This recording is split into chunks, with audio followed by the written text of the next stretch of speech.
Subscribe to my channel and click on the bell button to be notified as soon as I post a new video.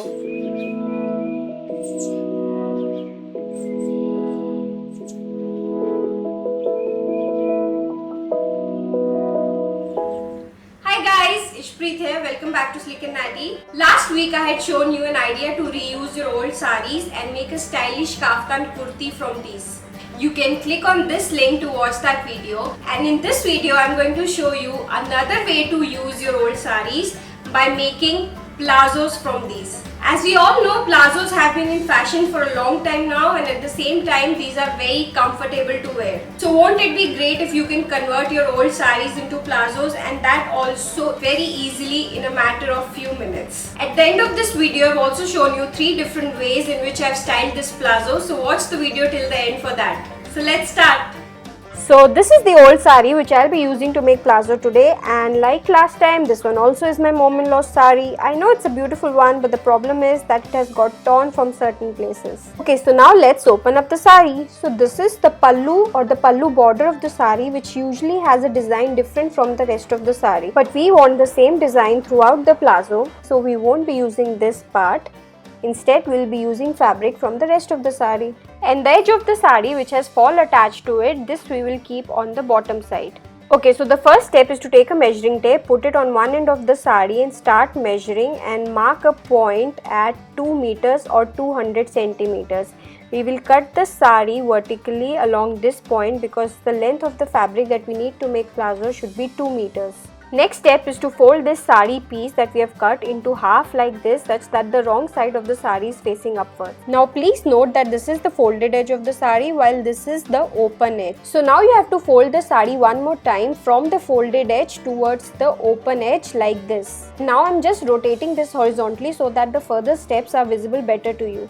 Again, for your reference, this is the folded side while this is the open side. Next, you have to take one of the existing plazos which fits you well, and if you don't have a plazo, then you can take a trouser or a regular pajama like I have taken here and place it on the sari piece like this, such that the crotch area of the pajama is towards the open side of the sari while the other side is towards the folded side. Also make sure that the bottom edge of your pajama is aligned with the bottom edge of the sari, and it should be towards the side of the sari which has fall attached to it. Next, you have to trace the boundary of your pajama onto the sari, and we will start with the waistband area, but we will draw a line which is 3 inches away from the waistband of the pajama because we will require this much cloth to make the elastic band later on. Now next, to trace the crotch area, I am again leaving a gap of about 2 inches because I am using a regular pajama and the plazo is a little loose as compared to pajama. But if you are using a plazo itself, then you have to trace the exact boundary and not leave this 2 inches gap. And now to make the leg part of the plazo, I'll be joining this point to the edge of the sari because I want the legs to be as wide as possible. So the outline of your plazo is ready now. You can now remove your pajama or trouser and then cut along this line.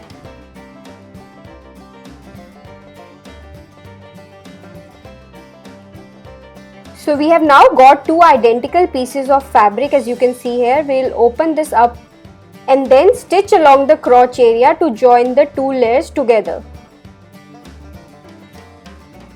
You can sew it using a sewing machine like I am doing here, or you can even use a thread and needle if you don't have a sewing machine, or you can even get it done from a tailor.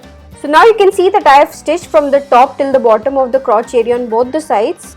And next you have to turn your fabric like this. And voila, you can see the shape of your plazo.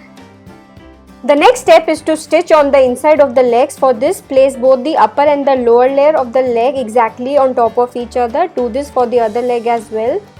And now we have to stitch from the bottom to this area, that is the crotch area, on both the sides. So here you can see that I have stitched along the inside of both the legs. The last step now is to make the waistband, in which we will be inserting the elastic. For this, fold the upper edge inside by about 1 inch all along the circumference of the waist and then give a straight stitch over it like I have done here. Next, take elastic band which is about 1 inch wide, and now we'll be making the casing for it. So again, fold the upper edge, this time by about 1.5 inch like this, and then give a straight stitch over it very close to the edge, but leave about 2 inch of space unstitched through which we will be inserting the elastic band. So here you can see that I have given this straight stitch very close to the edge and I have left this 2 inch of space open or unstitched. Now take your elastic band and attach a safety pin to one of its ends and now push it inside the waistband through the opening that we had left. Keep pushing it inside like this and pulling the cloth back till it comes out of the other end like this. At this stage, put on the palazzo with the wrong side facing outwards and pull out the elastic till you feel that it is adequately tight for you. Now cut off the extra elastic. Overlap the 2 ends of the elastic by about half an inch and then we will give a stitch over it to join these together, as you can see here.